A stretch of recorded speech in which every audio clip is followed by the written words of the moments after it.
Welcome to the Green Alliance podcast. We are the charity and think tank dedicated to achieving ambitious leadership for the environment. I'm Libby Peake, Senior Fellow and Head of Resource Policy here at Green Alliance. I've been leading our work on circular economy and resources for over 8 years now, focusing on a Cinderella issue where, until recently, we haven't had as many wins as those working on climate and nature. And I think it's fair to say that at times it's felt like pushing water up a hill.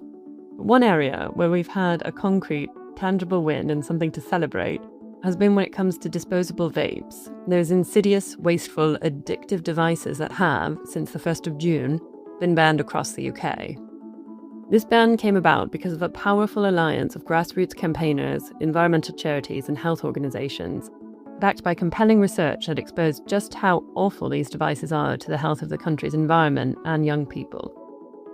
This is a win to celebrate, but a month and a half on from the ban coming into effect, we thought it was a good time to check in with some of the other organisations and individuals that have worked on the issue, to understand where we are now and what more needs to happen, including with the tobacco and vapes bill that is still making its way through Parliament. First up, I spoke with Scott Butler, Chief Executive of Material Focus, an independent not-for-profit on a mission to stop electricals and the materials they contain from going to waste. I know for a fact that Scott spends more of his life than he would like talking about vapes, so I really appreciate him taking the time to do so here again today.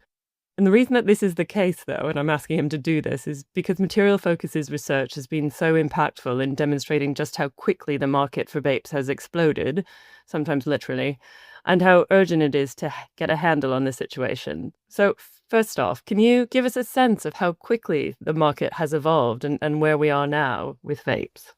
We started looking at this issue, I think around 2021, 22, where a student came in to see us who was doing some research on e-cigarettes and vaping, and they weren't really on our radar at the time. And their research was looking at the rise of e-cigarettes and trying to compare it to big tobacco and whether it was a next wave of all the issues that we'd seen with big tobacco. But it got us thinking about, oh wow, this is a big market. It's a tech item, an electrical item that we've never seen before, a fast-moving consumer good. And already we were concerned that the regulations that exist for waste electricals might not be fit for purpose to deal with these things, because the regulations are based on mainly big stuff that is disposed of relatively infrequently. And now you've got this thing that is being used on a daily basis. So we did some market research to look at the scale of the challenge, and we were particularly concerned about recycling, as we are around all electricals. And of course, with single-use vapes, the opportunity for reuse isn't there that it might be for other tech. So the first bit of research we took a look at, and that revealed that 1 million of them were being binned and littered every week. And I know we're going to talk about some of the environmental challenges with that. So that was a huge number. And we've been following it ever since, and we've done it 3 times now. So the second time that we did it, that was revealing that 4 million were being binned and littered. So this was clearly rising. And you only had to use your eyes. If you popped into a convenience shop, suddenly all these brightly coloured boxes were appearing around the counters. All these different models were landing. So we went from 1 million to 4 million being binned in a year. And then the last time that we did the research, around October of last year, it was 8 million a week that were being binned and littered. So this is just rising and rising and rising as an issue, and poses a lot of challenges for the environment, for those public workers who are having to deal with increasing fires caused by vapes, and just for the whole sort of environmental waste resources community as a whole, because this is a really big and new type of challenge, and we need to really get on top of it, but also learn the lessons for the future. Yeah, absolutely. It's shocking that it was only 2022 that this first became an issue, came on your radar, and now 3 years later it's grown so much. You mentioned there some of the environmental impacts, and we're going to actually speak to a paediatrician in a bit about the health side of things. But the environmental destruction being wrought by these devices is really pretty astounding, from the pollution issues to the fires that you just mentioned, as well as scandalously wasted resources. And I know you've got some stats on this from your recent research. So vapes have been on the market, single-use vapes were on the market since around 2019. But the bits that we've counted, 1.2 billion of them have been sold in the UK. And we estimate that at least 750,000 of them have gone to the wrong place. And it's probably more than that, because when you do public research and you ask people about things like recycling, they tend to overstate it because they instinctively know that recycling is something that they should be doing. Inside any technology, anything with a plug, battery and cable is precious materials. It's things like copper, it's things like lithium, steel, aluminium, even the plastics can be reused. And they can all be, that material can be recovered, but only if it goes to the right place. And it's as easy to buy a vape as it is to buy a pint of milk or a can of Coke. The law actually requires for it to be as easy to recycle them. Yet, again, we know through research and just through looking and anecdotally, a vast majority of retailers have not been offering take back. More of them are starting to do it now, but still it's a very low bar that we're working off, and that's reflected in the fire impact that's associated with vapes. And it's almost every other day now that there seems to be a waste and resources fire linked to a battery that's gone in the wrong place, has been crushed and is causing a fire either on a bin lorry or at a waste and recycling site. Our research, again, of last year, through local authorities, there were 1,200 battery fires reported, which was up from 700 the last time that it was counted a couple of years ago. And there's the other stuff as well. It's damage to waterways, to land, to wildlife. It's not just the vapes themselves. If you go outside any newsagents or convenience stores, you've got a living example of behaviour change in action, which is the stickering of bins, public bins. So some persons come out of the shop, open their vape, it's got a little sticker on it to control the airflow. They put it on the bin. The next person comes out, sees that somebody's put it on the bin and does it. And suddenly you've given them permission to do it. And you've got behaviour change in action, which is manifesting graffiti or litter. But it's interesting that the effort to go into the behaviour change that we want on the recycling of them is not there, because they've been described as disposable, they've been marketed as disposable, take back is not being offered. Producers of vapes who have responsibilities to finance take back are hiding away in the WE regulations. I don't think as an industry we understood or responded fast enough. We've done some work in something that we call fast tech, and vapes are sort of the poster child of that, which is cheap technology, full of valuable resources, often portable, so lithium-ion batteries that really need to be, well, ideally not bought in the first place, but if they are bought, handled correctly, particularly at end of life. And because they're small and cheap, a lot of people think that they are throwaway, and we need to really, together with organizations like yourselves and colleagues we share across different organizations and sectors, really keep emphasizing that whilst technology is great and offers us lots of things, we need to appreciate the value of the materials inside of them at the end of life, because that's the same materials we need for the smart and green tech feature that we're aiming for. Yeah, exactly. And actually, I'm going to quote at you my favorite material focus statistic, the one that I find most shocking, which is about the lithium that's contained in the disposable vape, because obviously, it's only a tiny bit in each vape. They're really small to begin with, but when you add all that up, the ones that are binned in the UK each year would contain enough lithium to power over 10,000 electric vehicles now, which is a figure that's been rising quite dramatically, to the extent that actually I think DEFRA's press release when it announced the ban used an old figure saying 5,000, but like in between the two times it had doubled. And it's shocking at a time when people are getting more and more concerned about scarce resources, that we're putting these into these disposable devices and then not making sure that we keep them in a system where we can reuse the materials. There's probably lessons that we need to learn as well about the vape market and how to regulate it, because that's still evolving as well. And we've had the ban on disposable vapes, which came into effect across the UK in June. And I think that is absolutely a good thing. It was the right thing to do, and the government should be commended for that. But it's clear from how the market is continuing to evolve that the problem is far from tackled. And we've got cheap reusables that are essentially, in lots of instances, just replacing the market for the cheap disposables. And there's the potential that they're going to be used and disposed of in the same sort of way. So what do you think needs to be done now, both in terms of enforcement of the ban, but also through comms and through the potential new powers in the tobacco and vapes bill to really address this problem and to not let it continue to get out of control? Yeah, it's been very interesting over the last 18 months when the ban was announced to see how the vape producers have responded, and they've sort of They've obviously been beavering away in the design houses, and they tried a few things. There's this increase in the models that are called Big Puff or 2+10s, which are sort of slightly larger and arguably could be a bit better if you just environmentally speaking, because do they use less resource if they're lasting longer and therefore not being thrown away? But then you've seen just about a month before the ban kicked in, you saw, and this makes perfect sense because if you think about some of the big vape brands, particularly Elf Bar, Lost Mary, and the Crystal Ski ones, the vape itself is the brand. It's all in there. It's sort of iconic. And basically, they found a way to make almost identical looking ones that skirted the definition of disposable vapes. And as you said, are priced pretty much exactly at the same price point at the moment. So to most people, nothing has probably changed. They look the same, they taste the same, they're priced the same. There is a requirement for them to have the replaceable bits. But in a lot of instances, currently at the moment, is that the stores themselves don't have a requirement to stock the replacement bit. So they just need to be available.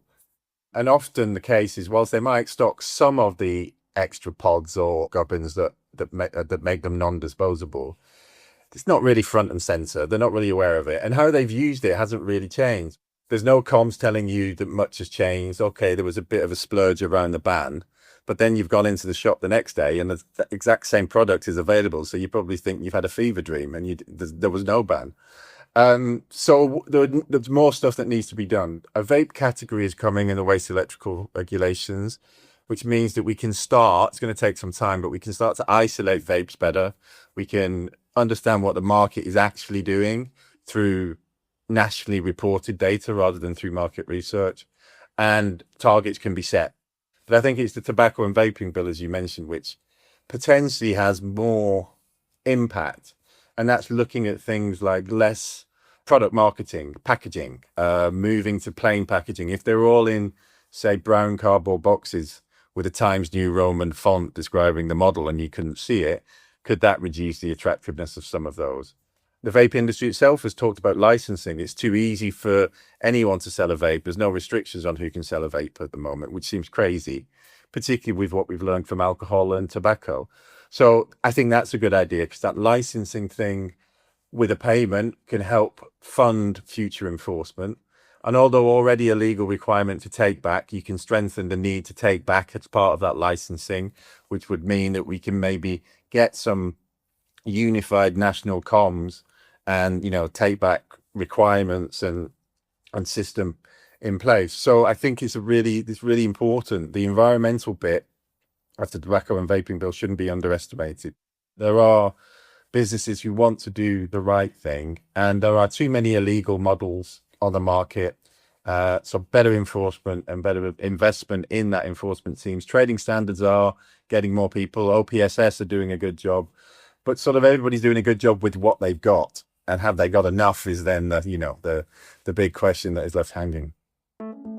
It was great to speak to Scott, if a bit sobering to hear how the market has continued to evolve. So next, I picked things up with climate activist and campaigner Laura Young, who's been one of the driving forces behind the campaign to get disposable vapes banned in the UK. First of all, Laura, massive congratulations on all you've done to see this campaign succeed. And I just want to start off by asking you if you can tell us a bit about how we've got to where we are now and how you first started campaigning and what you think were the key elements of the campaign's success. Really, if we're going back to the beginning, we're going back to the later half of 2022. That was when we really started to see these surge in popularity, especially through COVID. The sales just went through the roof. For me personally, that's also when I started to see them just as litter, if I'm honest. That was really the starting point for me. And there was also one day where I'd found one that had been run over by a car. So it kind of smashed open. And for me, that was the first time I'd ever even realised what they were and understood that these were not just a piece of plastic litter. These were actually pieces of technology. These were throwaway items with electronic components and, of course, the big battery. So I started to just talk about this on social media. I think I put out stuff on Twitter and Instagram, just showing photos mostly of what I'd been finding and saying, is anybody else seeing this? These seem like the new piece of litter on the block. And really quickly, other people were saying, absolutely, this is what we are seeing as well. Really quickly, there was a sort of group of organisations gathered who all were saying, look, we're all seeing this from our different perspectives, whether that was the kind of litter and environment angle, whether that was the waste angle, or lots of organisations from the public health space as well, who were talking about the rise in disposable vapes for health, especially with young people.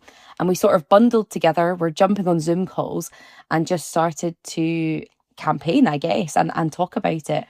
There was great research that's now been out for a number of years and keeps getting updated from Material Focus about how many disposable vapes are being used. There was then fantastic research in terms of citizen science from litter and environmental organisations of actually what's happening on the ground.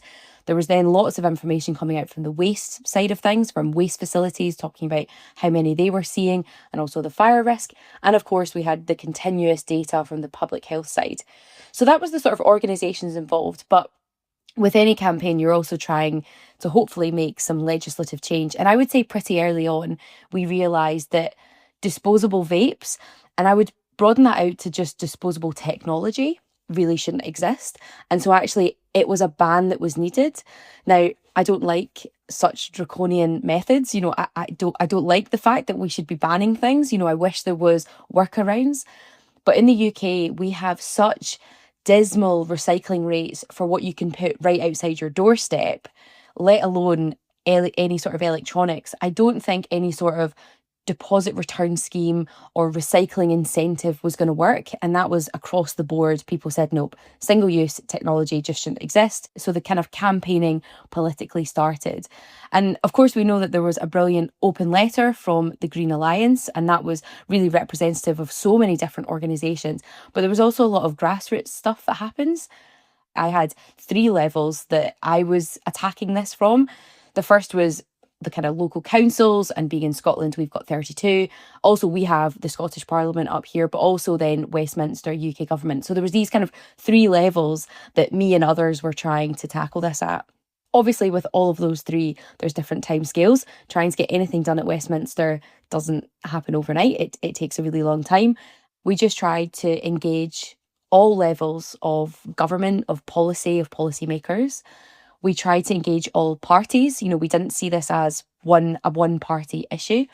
And, we just tried to talk both locally and nationally and internationally about this. Probably one of the most surprising things for me was the impact of grassroots campaigning.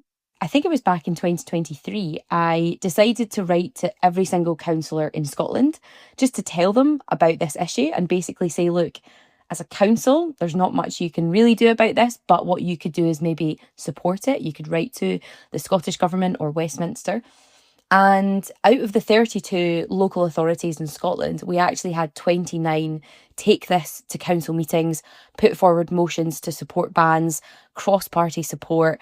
And 29 out of 32, that's upwards of 90%, supported a ban and wrote to the Scottish Government to basically say, look, we would like you to ban these. And obviously that was the sort of ammunition that helped us trying to crack the nut of the Scottish Government, which of course then also fed up to the UK Government.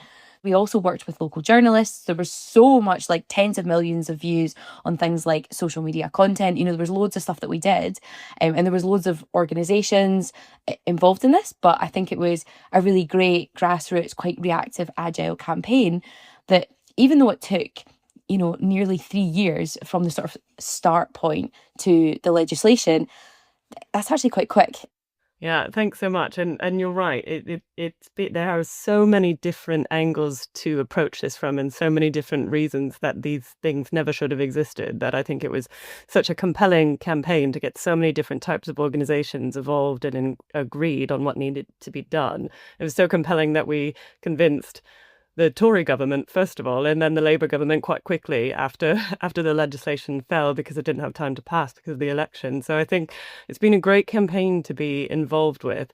And I think everyone should be really proud of the fact that there is a ban in effect now. It's great news. I wonder what you think of the situation now, and if you've noticed any difference in things like litter. Are you still seeing lots of vapes being littered since the ban came in? Yeah. And, for me, call it rose-tinted glasses, but I actually feel there has been a reduction in litter. But I would also say that was reducing before the ban came in place. And I think part of it, I have no data to quantify this, but I would say that there was a reduction in the litter before the ban because people were seeing what these were. There was so much awareness being raised of these single-use pieces of technology. I think a lot of people were suddenly going, oh gosh. If you speak to any of the people involved in the campaign or watch any of the media coverage or just look at anything we were putting out, we were calling for a real crackdown on not just disposable vapes, but in general disposable technology, and actually a pushing for this whole industry and all industries to work towards a circular economy. So I don't think anyone's surprised, but obviously this piece of legislation is not the end point, and it's about saying this is the first step in the direction for a circular economy. What is next, and how can we make sure that we are pushing for people to be recycling these, pushing for shops to think about recyclability and circular economy, and engaging with the industry. I went down with the Circular Economy DEFRA Minister Mary Creagh to actually launch this at a recycling centre down in Kent, Sweep. If anyone's heard of them, they do great work in terms of recycling electrical items. And, we were celebrating, yes, but I was also like, here's what's coming next. How are DEFRA going to tackle this? And I think it was definitely recognising that this isn't the end point, but it's the kind of first step. Yeah, absolutely. And I suppose the other side that we've been working on this campaign with has been the children's health and the public health campaigners. And so the ban was initially considered as part of a Department of Health consultation. And when we were coordinating with other groups on our response to that, I think all of us were yes, aware that the ban was a partial answer and that there was going to be more that needed to be done. And so we advocated, and I know a lot of other people were advocating as well, for additional measures on reusable vapes so that they became less like single-use vapes, and also they became less attractive to children. And I suppose the good thing now is that work is also underway. They're taking powers in that could limit things like advertising, but also limit the sort of really sickly sweet flavors that we know children are attracted to, as well as putting requirements on branding so it's more like tobacco, so it's not as clearly attractive to children. And I wonder if you've got any thoughts on how that side of things, so looking at the public health side of things, can be tackled, and what you want to see from that bill. Yeah, and I would say actually one of the biggest successes of this whole campaign is that it wasn't just an environmental campaign and it wasn't just a public health one. Actually, we came together. And this has happened before in the past. Two of the organisations that were involved in this, ASH Scotland, which is Action on Smoking Health, and the Marine Conservation Society, they've done work before on cigarette butts, because obviously that is definitely a public health issue, and cigarette butts remain the number one littered item globally because they are just in their billions, if not trillions. And so, it's not the first time that that's happened, but that was a really positive thing to come out of this. And absolutely, I think there's so much that still needs to be done in tackling vaping and how attractive it is, how cheap it is, just the regulations around that. And definitely something for me that has been quite eye-opening is I'm an environmental campaigner. Normally I am up against, if you use that phrase, the fossil fuel industry or the plastics industry or the fast fashion industry. Those are the places that I feel most comfortable in terms of navigating those institutions. But this is the first time I've come up against big tobacco. And I've actually been shocked at, in a way, how amazing they are at just dodging regulations and getting around things. And certainly for me, I think it's also about taking a step back. So the tobacco industry has been on a decline, certainly in the UK, since we've recognised how harmful smoking is on health. And we've seen a decline in the number of people smoking as we've brought in things like the ban on smoking in restaurants, in all indoor places, in cars with children. We've just seen this massive decline, and we've had a big change in the packaging and the sales and the cost. And so what the industry did is they go, right, pivot, how can we continue to sell products? Let's create something that looks like it's helping people and it's not really, it's just another addictive substance. And so that's when vaping was introduced. So then we saw vaping on the rise from both people who were swapping from smoking to vaping. And of course, there's many people who have just taken up vaping. And the interesting thing that I've been seeing is the new pivot. And so I'm doing a PhD, so I'm sort of back at university. I'm surrounded by amazing young people every single day. And I have noticed the new tobacco and nicotine product that has come in, which is something called snus. It's these little nicotine packets. They come in a circular tub quite commonly. You buy them in a newsagent like you would a vape or cigarettes. And it's these little nicotine pouches that you just pop it into your gum, and throughout the day, it releases nicotine into your system. And these have absolutely surged in popularity, especially with young people. I see young people using these at university. I see young people with them. I'm seeing them as a litter, and it's giving me like deja vu of how the disposable vape campaign started. So this is the pivot, right? And I think this is, if you even take a step back beyond tobacco and vapes, you just see an industry that already in its back pocket has got the next product lined up. And the shocking thing that I learned, and it's true, is that these little nicotine pouches that are the next product, you don't have to be 18 to buy them. Any age can buy them, right? Why? Because it's a new product. The regulations aren't there yet. So the cycle continues. And I think for me, that has been the sort of realization with this industry, is that regulation and legislation is always going to be chasing them and is always going to be playing catch up. That's absolutely fascinating. I was actually looking at the tobacco and vapes bill this morning and saw the word snooze for the first time, and I didn't actually know what it was. I haven't come across them. So I suppose the good news is that they are at least taking some powers that will do something about those. So maybe in this instance we can hope that the legislation is going to be ready to address this next growing problem and nip it in the bud, unlike we saw with the vapes.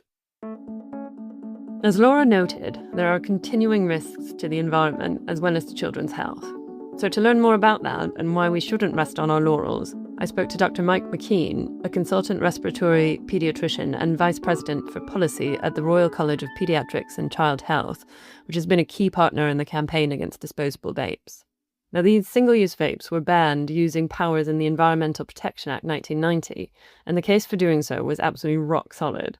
But I think that the moral force behind the ban was the widespread concern and outrage about the popularity of these devices amongst the nation's youth. These weren't being used to help people quit smoking, but to hook a new generation on nicotine with potential risks to their developing lungs. So, Mike, can you tell us why paediatricians were so concerned and are so concerned and were so bold in calling for a ban? Well, there's several reasons, I'm sure. Pretty universally, every paediatrician I've spoken to, which is a lot about this issue, has agreed and has said the same sort of thing. So firstly, we work a lot with children and children with health issues. We spend a lot of time with children, and we noticed ourselves that children were starting to vape. We didn't really know enough about it, so we got curious and to try and find out about it.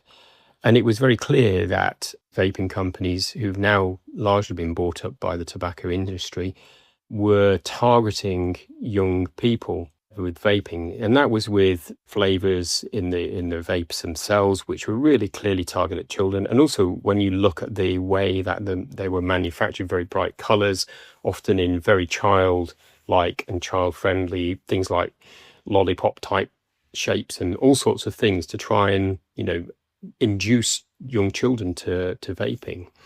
And within that vaping, we were very worried because of several reasons, really. One is the exploitation of children to get them to vape, which is in its own sense should cause alarm. But secondly, that these vapes contain substances, and many of them contain nicotine.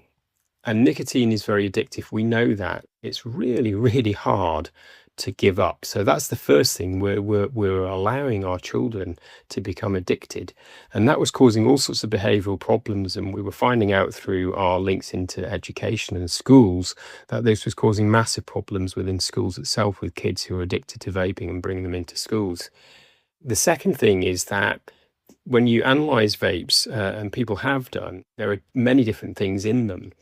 When they initially came out, there was one or two really toxic, harmful substances that actually killed some children. Now, this was largely in the United States, but there were a few in the UK who got seriously ill and have damaged lungs consequently because of this. Now, we like to think that vape regulations have put a stop to that, but we are worried that there's unregulated vapes out there that may contain all sorts of substances in them. And when you analyse them, we know that there's substances in there which are potentially harmful, particularly long term, including carcinogenic as well. So we're worried that although it's clear we know a lot about smoking and the risk of cancer, and we think the risk of cancer if you vape is much less, actually we don't know what the long-term effects are. The second thing is there's something different about children compared to adults. Adults have completed their growth and their lung development's happened. In terms of children, their lungs are still developing, their airways are developing, the lung tissues are developing still and still growing quite rapidly, especially through teenage years. And we don't really know what these substances and toxins will do to airways and lung development, and will it cause a long-term problem or not. Now, having said all of that, I don't want to completely scaremonger, because I think it's really important to acknowledge that the current consensus, and it's a reasonable consensus, but it's only consensus, it's not totally evidence-based. The current consensus would be if you smoke, can't find another way of quitting smoking, and vaping's attractive to you and useful to you, then that could be a tool. But if you don't smoke, you should never vape. And if you do end up vaping as a tool to coming off smoking, we would be encouraging people to reduce that too gradually, and to manage the nicotine dose downwards so that you can come off that very addictive pathway. We have a group of paediatrician specialists in lungs. I'm one of them. And my colleagues up and down the country who I speak to fairly regularly were all very concerned. We are seeing children getting exacerbations of asthma and bronchitis. So inflammation in the airways mean when infections come along, they're sort of twice as hard to deal with. And a lot of chronic cough as well. So to say it has no effect on the airways is just completely wrong. And then I think our paediatricians, also our parents and the members of society, just like all of your listeners will be, we all see the consequences of vaping on our streets. And our children, are really worried about the environment. They're really worried about the legacy that me and my generation are leaving them. And we are allowing, I'm afraid to say, unscrupulous business people across the world to completely manipulate and addict the next generation. Yes, yeah. And I suppose we have been successful in some ways. We've had some victories, including getting the disposable vapes banned in the UK, across the UK, which is great news. But we're talking now just before the tobacco and vapes bill, the one that's designed to create a smoke-free generation and make it illegal for children born after 2009 to purchase cigarettes, is returning to Parliament. And as the name implies, it's introducing new rules on vapes as well, which include banning advertising and sponsorship, as is already the case with tobacco. But it also gives the government new powers to regulate flavours, packaging and display of vapes. It doesn't make things illegal or anything like that. It's just new powers. So I wonder what you think needs to be done once this bill passes, and the urgency with which the government needs to use those new powers. So we've got to anticipate that the people who are doing this are just clever. Now, we know from smoking that certain measures do have an impact. We've learned that lesson. So take them behind the counter, get rid of the colourful packaging, limit the flavouring, because I think that's just clearly targeting children. Be careful on the advertising and make sure that it's not promoted and advertised. Support our public health message of trying to get adults off smoking, and children should never smoke. We think that 1 in 10 children are vaping. The vast majority of them have never smoked before. So we have to see enforcement, I'm afraid. And it really pains us as paediatricians and as parents and grandparents, anybody really who has got a responsibility and dearly loves and cherishes their children. We've allowed this to happen. So I think there's several things that need to be done with this tobacco and vapes bill. There is absolutely no doubt we want to see a UK smoking-free zone. We want one day to see that happen.